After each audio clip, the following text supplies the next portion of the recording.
ବୋଉ 100 ଟଙ୍କା ଦେଲୁ ଗାଡ଼ିରେ ତେଲ ପକେଇବି। ଆରେ ଆସୁନୁ ରେ। ମୁଁ ଗୋଟେ ଖନିଟୋ ଜନ୍ମ ହେଇକି ମୋ ଜୀବନ ବର୍ବାଦ ହେଇଗଲା। 100 ଟଙ୍କା ବି ତୋ ପାଖରେ ନାହିଁ ମତେ ଦବାକୁ। ହେ ଚାଲେ।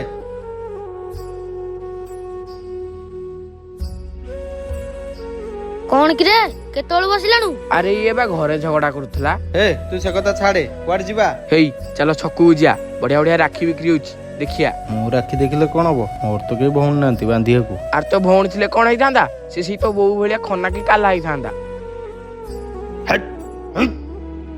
ଛାଡବେ ସବୁ କହିବୁ, ଆଉ ଦିନେ ମୋ ବୋଉ ନାଁରେ କହିବୁନୁ।